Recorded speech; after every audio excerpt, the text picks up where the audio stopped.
तो देश का मूड सामने आ चुका है और लोकसभा चुनाव के परिणाम आ रहे हैं। अब तक जो रुझान आए उसमें बहुत स्पष्ट हो चुका है, जो बात मैं लगातार कह रहा था कि इस बार हंग पार्लियामेंट की तस्वीर उभर रही है और वह तस्वीर अब सामने आ चुकी है। किसी भी एक दल को बहुमत नहीं मिला है। जो भाजपा अपने दम पर 370 और एनडीए के दम पर 400 पार का नारा लगा रही थी, वह 300 तक भी नहीं पहुंच पाई है। वहीं जो बात मैंने कही थी कि इस बार कांग्रेस किसी भी हालत में 100 सीटों के नजदीक जाएगी और वह पहुंच चुकी है, वहीं इंडिया गठबंधन को कोई भी एग्जिट पोल 200 सीटें भी नहीं दे रहा था, 160 सीटें हाईएस्ट दे रहा था। वह इंडिया गठबंधन अब 250 सीटों के आसपास तक पहुंच रहा है। यानी कि अब जो अगले 3-4 दिन का मामला होगा वह देश की राजनीति में बहुत उथल पुथल वाला होगा।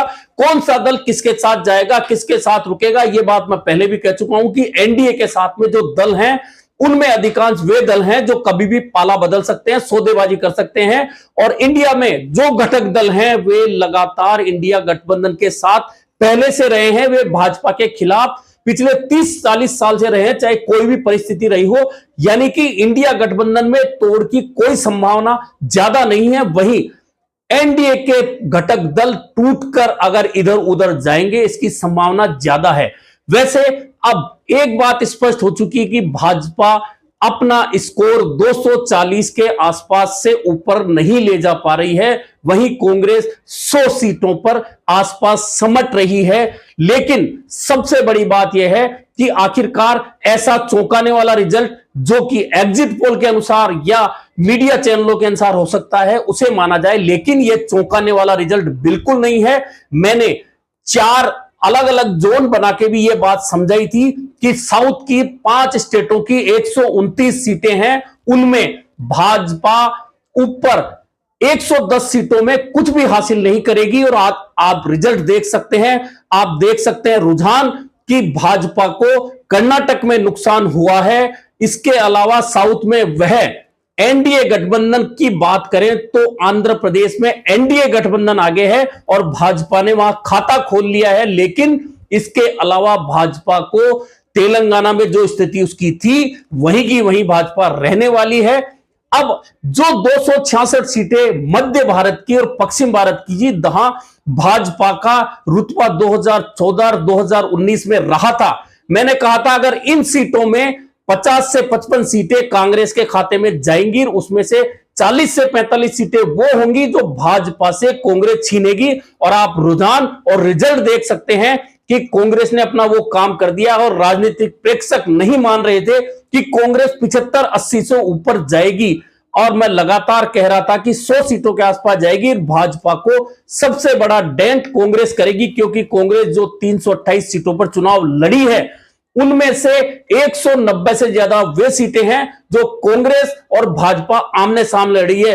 वह चाहे राजस्थान हो, गुजरात हो, मध्य प्रदेश हो, छत्तीसगढ़ हो, उत्तर प्रदेश हो, दिल्ली हो, हरियाणा हो, ये ऐसे प्रदेश थे जहां एक तरफा बीजेपी 2 चुनाव में जीतती रही है। इन सीटों पर इस बार कांग्रेस ने भाजपा को झटका दिया है। मध्य प्रदेश और उड़ीसा 2 राज्य ऐसे हैं जिन्होंने भाजपा को बचा लिया, अन्यथा भाजपा का स्कोर 200 या 210 पर रुक जाता। मध्य प्रदेश में कहीं ना कहीं कांग्रेस की रणनीति फैल हुई है और उस रणनीति के तहत पूरी क्लीन स्वीप भाजपा कर रही है मध्य प्रदेश में। वहीं उड़ीसा में क्योंकि कांग्रेस की पहले भी 1 सीट थी, कांग्रेस आज भी 1 या 2 सीट आएगी, ये बात मैं पहले भी कह चुका था, लेकिन नुकसान बीजेपी का हुआ है।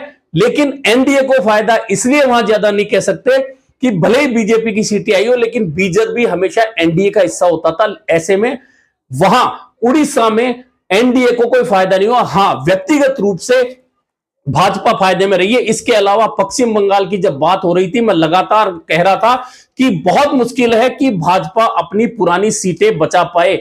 और आप रुझान और रिजल्ट में देख सकते हैं, आप मेरे चैनल पर जाकर पुराने वीडियो देख सकते हैं। मैं कह चुका था कि भाजपा पुरानी सीटें बचा पाएगी, बड़ा मुश्किल काम नजर आ रहा है। और आज ममता 30 सीटों पर गई है तो भाजपा लगातार उन पर जो हमलावर रही, लगातार कुछ ऐसे फैसले रहे भाजपा के जो ममता के प्रति सहानुभूति बढ़ाते रहे बंगाल की जनता में, उसका नतीजा आज आया है।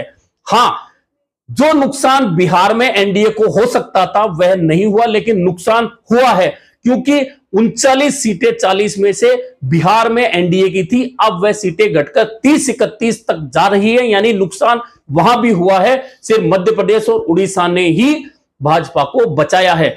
अब 2-3 दिन का जो खेला होने वाला है उस पर नजर है, और बहुत ज्यादा संभावनाएं ये हैं कि प्रधानमंत्री के रूप में, अब अगर सरकार भी एनडीए की बनती है तो प्रधानमंत्री के रूप में नरेंद्र मोदी घटक दलों को स्वीकार शायद नहीं होंगे, और संभावना है कि किस्मत किसी और की खुलने वाली है, और देश में जो नई सरकार का गठन होगा यह तय है कि इस बार प्रधानमंत्री का चेहरा नया होगा।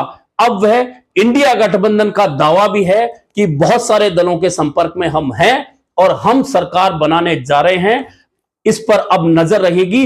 2 और 3 दिन में बहुत कुछ बदलने वाला है देश की राजनीति में।